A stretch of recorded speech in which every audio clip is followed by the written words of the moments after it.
आ होई भाई बुढ़ऊ को करियाला हां भाई टोपी नहीं भरले हां हां हां बाप रे हैंग हैंग हैंग तब तोर करता रहे उहाँ के आंख मारतनी के उहाँ के हां हां हम देखनी आंखी से अपने देखनी है उहाँ के आंख ना मारतरनिया हां हई लाइटवा फुकुर भाई करतनु अच्छा ऐसे तरह बुझाइला कि उहाँ के आंखिया मुल्का होतन ये खतर दुआल बड़ा बसन छोड़ के तेरा बथारी में कितना पाला चुकर तो दूध पिए खतरा चलो तेरा कम सुबह बताए चलो बड़ा बुर्बक बा रे मैंने बैठा नहीं के बच्चा बड़े कथा नहीं तू है के बड़े बड़े होई बरस तक दे आंख मारता रहो तब तर हैंग हैंग करता रहो ये मर जा तू ना माने इतना तू निमन बड़ा की तरह के वहां के देख के आंख मारतनी उनका के छोड़ के हमरो पर दीवाना बड़े बाप रे मुंह देख लीलो ये मर्दा ना है कि जना ना है यो एकर मुंह देख लीलो एकरा मुंह में 17 ए बाबू साहब ओए का हो का एकर मुंह देख लीलो हैं एकरा मुंह में 13 गो किचिर खिंचल बा हां खिचल लेके बुझा ए तोर मुंह जान तेरे कैसन लौकता कैसे लगता लागता कि भगत जी हां एगो हड़िया के हां करी खा चूना से टिक के तो पढ़बो हो कैसन लगता ओमे पढ़ब लिखता चलिए आप है मालिक विनय यादव एक घर कोई का दुकान है सिंगार बाजार क्या भिंगारी बाजार हां भंगारी बाजार बीमार कोल हो तो हमरा सुना गेल पूरा विनय वीडियो मिक्सिंग लैब मिलने का पता भिंगारी बाजार शादी विवाह एवं वीडियोग्राफिक एवं फोटोग्राफी के लिए संपर्क करें। हाँ हाँ और खींच के भेजल तो ना हाँ चलिए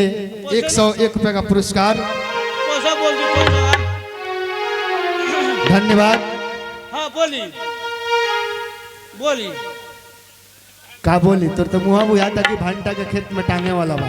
ये मुहवा खतरा हाँ कोरी भैया सिसोई के मार को ले रहे लोग काहे खाती अपने में मार को ले रहे कि हमरा खेत में टंगाई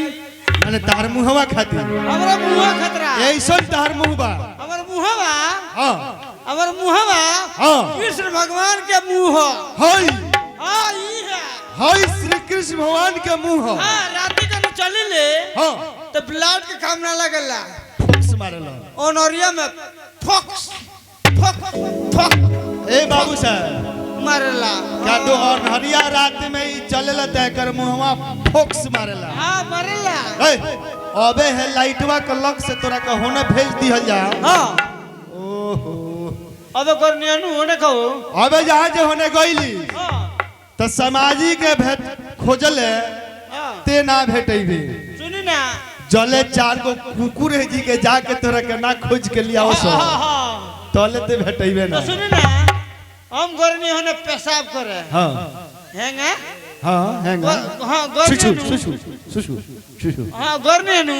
तो लगे पीली चटियोले से तो लगे नहीं भाग है अरे लगले से भाग लगने भागता के पूरी सब्जी खा लेने कोने की अब चटिया है जाके तो नानू है का कहीं सरकार हां ये हमार गलती रहा ये हमरा बाबूजी के गलती है जानता नहीं एकर घर कहाँ रहे गोपालगंज के उत्तर भोजली रजवाही हाँ हाँ हर एक साल गंगा जी आई आ एकरा के काट के लेके चल जाई हाँ सरकार हाँ सही बात कहत नहीं है के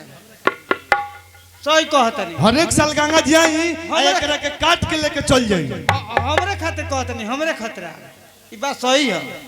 बाबूजी का कहनी कि इनका बाबूजी के संगतिया रहने हाँ हाँ हमरे बाजी के संगतिया तो बाबू तार बाबूजी कहनी कि भाई हो अपना के यहाँ लेके चल जाई हाँ आ कहीं भाट मार एकरा के बसा दे बता दो हाँ बाबूजी हमर जौन बाकी एकरा के लेके आईनी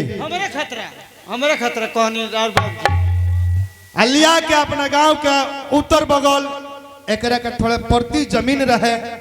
ओ परती जमीन में एकरा के जौन बाकी जे बसा देहनी सही बात है रुपया पैसा के लगे ना रहे मुखिया जी से कोई के करे के इंदिरावास कॉलोनी दिवा दे कॉलोनी सही बात है सही बात कहते नहीं है के एकर बियाह ना होत रहे सही बात कहते बाबूजी कोई के मुखिया जी से जबरदस्ती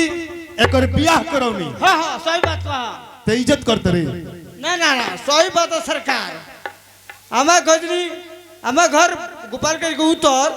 भोजनी रजवाई है यहाँ का बाबूजी हमारे को बुला के लेके चल गनी हॉस्टल गंगा काट काट के लेके चल जास वहाँ के लेके वही काहे खदी इज्जत कर खतरा ते इज्जत करत रे ना ना इज्जत अब तक इज्जत होला बेटी के साथ न रहे इज्जत के साथ है और जब यहाँ के लेके यहाँ बाबूजी है नी यहाँ के हमारे का कॉलोनी बनवानी जमीन दिवा के कॉलोनी बनवानी हमार बियाह ना होत रहा कहीं बियाह होक है लोगों काट दे ये कहीं क्या जी है ना ये कहीं ये अपने घरे करौनी हम अपने घरे करौनी ना ना अपने पर्दारी में करौनी हम अपने ससुरारी करौनी ससुरारी करौनी फिर उल्टा सीधा बोलबा तो जानते रहनु हम ओइ में के छुछु न रही हम कोई के रवा अपने घरे करौनी बनिए से हम ओइ में के छुछु न रही सोच लिया उठाए बे गणासी आई बाप आ मुर्गा का पीस बना दे आई बाप उठाए बे गणासी तरह दहिया के मुर्गा का पीस बना दे हां प्लास्टिक के बोरा में कस के 30 को गठरी चौड़ चौड़ के बांध दे अच्छा आ लेके जाए मैरवा स्टेशन पर आ रेलवे लाइन पर रख दे अरे काका नमस्कार रेलवे लाइन पर रख दे लिच्छवी एक्सप्रेस आई आ तरह के किचार के मुंह दी सोच लियो देखी ये कैसन बड़े आदमी तब तो तरह के मुर्गा का पीस बना दे बूटी बूटी काट दे चलिए हमारे बाबा की तरफ से दोनों आदमी का पुरस्कार बहुत बहुत पुरस्कार में कस दे आ ले जाओ लानी के कोरी धो दे हाँ। ट्रेन मारी भच दे खच दे लिको जे पर अंता हाँ तुरंत तनको देरी ना लगी काका हम के दले बनी पुरानिया